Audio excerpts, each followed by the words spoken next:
This week is packed with lots of new releases for the Nintendo Switch. I'm going to help guide you through this week by pointing out some of the more notable releases. 11 plus games are featured in this video, plus we got a new expansion service launching this week for Nintendo Switch Online, as well as a few physical releases too. There's a lot to cover, so hang on, make sure to subscribe to the channel, and let's go over this week's notable new Nintendo Switch games.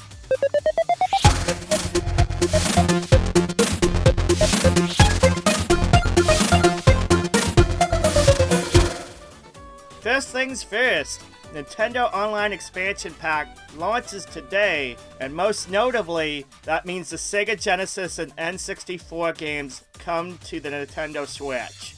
Now let's not beat around the bush here, it is quite expensive. For solo membership it'll be $49.99, while family membership will be $79.99. A big significant jump. Now a couple of things to note here. When you sign up for the service, if you already have a Nintendo Switch Online subscription, it'll be prorated, so that means you won't pay the full price out of the gate. You'll be charged the full amount when you reach the end of your subscription and have auto renew on. The old subscription prices are around too, so you don't need the expansion pack unless you really want it. If you do, I highly recommend going the family route and teaming up with some family members or some friends to help cut costs. That said, there is 9 Nintendo 64 and 14 Sega Genesis games coming to the Nintendo Switch Online service via the expansion pack. The Nintendo 64 games are The Legend of Zelda, Ocarina of Time, Super Mario 64, Mario Kart 64, Star Fox 64, Yoshi's Story, Mario Tennis, Dr. Mario 64, Sin and Punishment, and Win Back Covert Operations. For the Sega Genesis side of the expansion pack, we're going to get these 14 games: Castlevania Bloodlines, Golden Axe, Contra Hard Corps, Dr. Robotnik's Mean Bean Machine, Strider, Echo the Dolphin, Gunstar Heroes, Musha, Phantasy Star 4, Ristar, Shining Force, Shinobi 3, Sonic the Hedgehog 2, and Streets of Rage. At some point this week, expect a video or two about the service and my impressions on how the games run, as well as the quality of games. On Tuesday, the 26th, Marvel's Guardians of the Galaxy comes to the Nintendo Switch. Now you must note this is coming to the Nintendo Switch via the cloud. This is going to be a cloud version. And honestly, considering this game was developed for newer consoles in mind, honestly this is the only way that it could come to the Switch. I'm not a big fan of cloud gaming, just putting that out there, but I'm not going to use this space to soapbox it. But if you do plan on picking it up, it will be $59.99. Just make sure you have a very good connection to get the most out of it. Otherwise, the game looks like a lot of fun. The initial reviews are positive, so that's a good thing, especially after that Marvel the Avengers game, so I'm definitely glad to hear that. Just in time for Halloween, we have Shadow Corridor, a horror-themed game that is inspired by a lot of Japanese horror, which I like. I personally really like that. It looks pretty scary, and it'll be launching Tuesday on the eShop for $14.99. Minecraft Dungeons has a new version releasing on Tuesday with its Ultimate Edition. This includes the base game plus all the DLCs ever released for it. It'll be available on the eShop as well as physically for $39.99. If you haven't picked up the game yet, it's a good value for the price, as well as there's crossplay, so if you have somebody that's on another system with the game, they'll be able to play with you, no problems at all. On Thursday, we have a bunch of games coming out. First up is Doctor Who: The Edge of Reality. This will be released on the eShop for $24.99. It looks like an interesting adventure game. If you're a big fan of the franchise, then it might be worth checking out.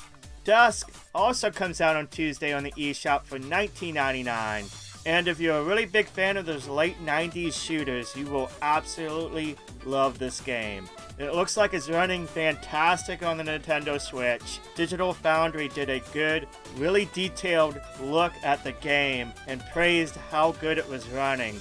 They were really impressed by the game, and the conversion to the Switch. But yeah, this looks like a day one pickup if you're really interested in this release. Okinawa Rush looks like a very fun platformer beat 'em up, and it's going to be out on the eShop for $19.99. There's a demo out right now that you can check on the eShop if you're interested in the game. I highly encourage you to do so. I had a lot of fun with it. There's a lot of fighting game mechanics in the beat 'em up action. It seems like a lot of fun, so give that demo a download.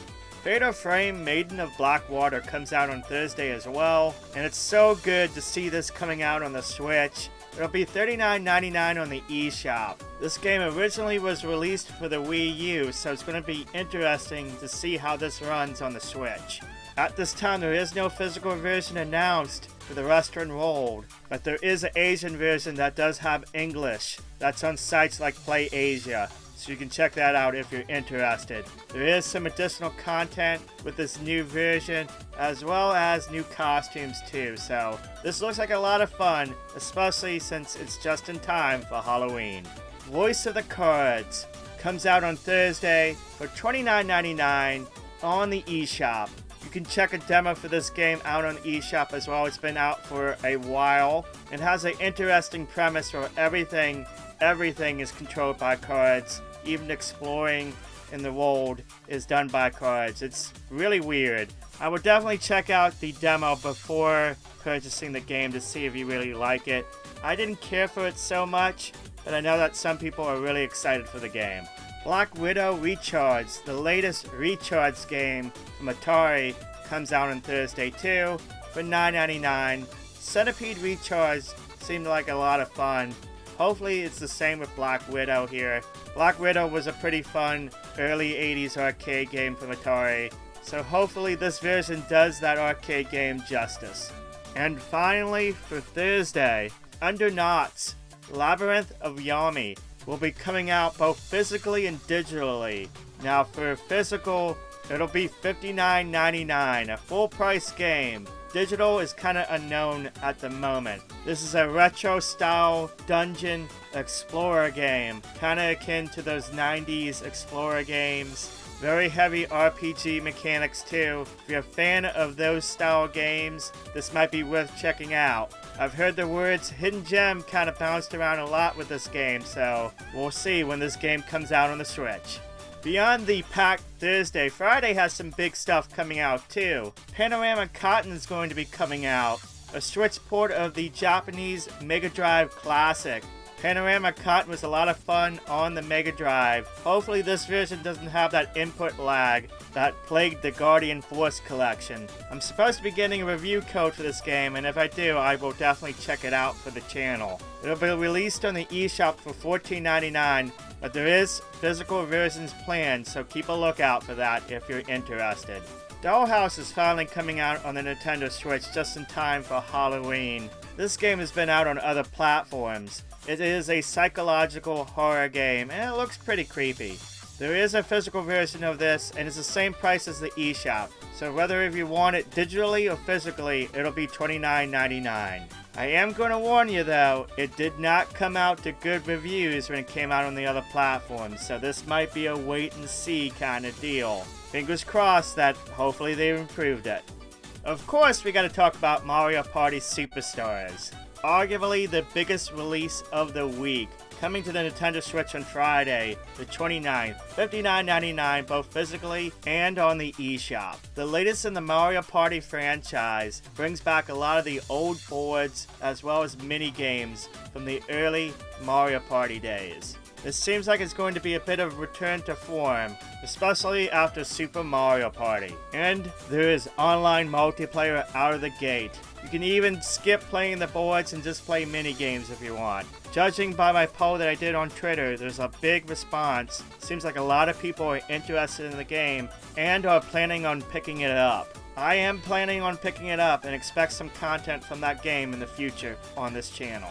And while not a game per se, there is a big DLC release this week that I think some people have forgotten about, and that is for Hyrule Warriors Age of Calamity, the second and final part of the expansion pass Guardian of Remembrance DLC will be coming out on Friday. If you haven't picked up the expansion pass, it is $19.99 and includes the previous DLC. But Guardian of Remembrance is pretty packed. There's a bunch of new story arcs, bunch of new stages, plus new characters, plus an unannounced character, and a bunch of added actions for existing warriors. Again, there's a lot of content here, so if you're interested in doing more with the game, it's definitely worth checking out that $19.99 expansion pass to access all that new content. So there you go, that was a lot to cover. There's a lot of exciting stuff coming out for the Nintendo Switch this week. If you found this video useful, give it a thumbs up. It helps out the video,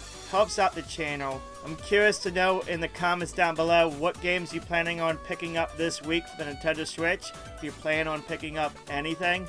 I know for myself, I will be covering the expansion pass, so I will be picking that up.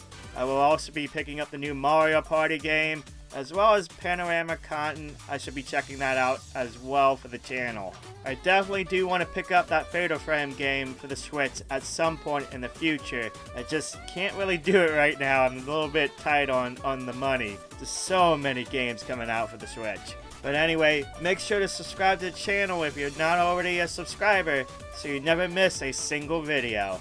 And big kudos to the Kaiju Club Patreons, the official Patreon of this channel. Thank you guys for being a Patreon member.